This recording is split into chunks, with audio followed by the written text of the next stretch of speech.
चाहता हूँ, मेरी ऐसी इच्छा है, मेरी प्रार्थना है कि पूज्य संत भगवान कथा के विश्राम में पधारे हैं।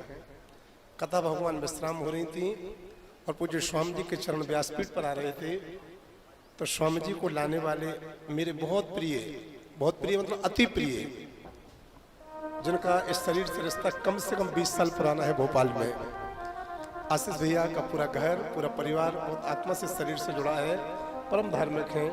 तो आशीष भैया पूज्य स्वामी जी को लेकर के आए, इसलिए धन्यवाद तो आशीष भैया को।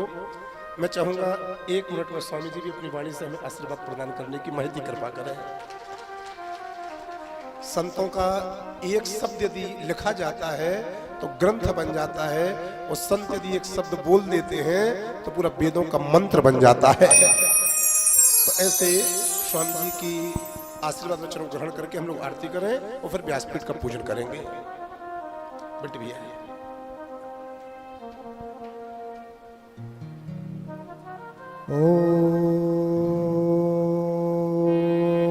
बंद हो गया, उस दिन आप सनातन धर्म या हिंदू धर्म की कल्पना करना बंद कर दीजिए। तो आप सब लोग बहुत बहुत साधुवाद के पात्र हैं और बहुत सौभाग्यशाली हैं। और सौभाग्य ये भी है कि महाराज श्री जहां हमारे ठाकुर जी ने साक्षात जन्म लिया, उसी धाम से पधारे।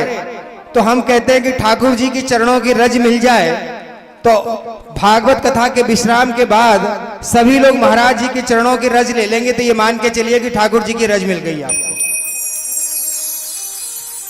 अभी हमारे डॉक्टर साहब बहुत अच्छा उद्बोधन कर रहे थे कि समाज को जोड़ने का काम कर रहे थे। भैया, जब लोग पढ़ लिख जाते हैं और इस ओहदे पर पहुंच जाते हैं ना, तो वो तो बेंगलोर और अमेरिका देखते हैं। लेकिन मैं आपको और आपकी माता पिता को बहुत बहुत धन्यवाद देता हूं कि आप समाज के बारे में चिंतित हैं। ऐसे हमारे रमन तिवारी जी हमारे बीच में बैठे हैं, हमारे आशीष भैया महाराज जी के अति प्रिय हैं और निरंतर ऐसी गौ माता की सेवा करते हैं जिनको कि रोड पर लोग टक्कर मार के चले जाते हैं। आपके मन में कुछ समय हो सकता है कि महाराज जी के भाव से ये भाव उत्पन्न हुआ हो, तो उस गौशाला को आपने बनाया और उसमें आज 70 गौवंश हैं और सारी गायें एक्सीडेंटल हैं। एक्सीडेंट की हुई गाय को ये लेके आते हैं, उनको ठीक करते हैं और उनको पालते पोसते हैं। हम सनातन धर्म धर्म धर्म धर्म धर्म धर्म करते रहते हैं, लेकिन अच्छा ये बताइए कि गौ माता के लिए एक एक रोटी कौन कौन निकालता है? वाह भाई, सभी लोग निकालते हैं, रोज निकाला करिए। हमारे डॉक्टर साहब ने जो कहा कि मासिक सदस्य बनिए, तो हम ये कहते हैं कि आप तो 2 रुपए रोज के सदस्य बनिए उस संस्था के, क्योंकि वो संस्था बहुत अच्छा, खड़े हो जाइए डॉक्टर साहब, वो संस्था बहुत अच्छा कार्य कर रही है। और जितने लोग आज यहाँ सदस्य बन रहे हैं वो ज्यादा कुछ नहीं, 2 रुपए रोज के सदस्य बनिए और देखिए वो संस्था आज यहाँ है तो कल कहाँ जाएगी। आप सभी लोगों का उसमें जब अनुदान रहेगा, कर दीजिए कि ये धर्म है, ये गुरु हैं, ये माता है, ये पिता है, ये भगवान है, ये मित्र हैं, ये हमारे रिश्तेदार हैं, ये सिखाइए। मैं प्राय आज ये देखता हूं, मैं बेंगलोर गया था अभी, तो उनको यही पता नहीं कि बुआ क्या होती है, फूफी क्या होती है, उन बच्चों को ये मालूम नहीं था। और बच्चे 5वीं क्लास में पढ़ रहे थे, क्योंकि उनके माता पिता ने उनको सिखाया नहीं, बताया नहीं कि आपके रिश्तेदार कौन है। जब रिश्तेदार नहीं रहेंगे तो समाज भी नहीं बनेगा।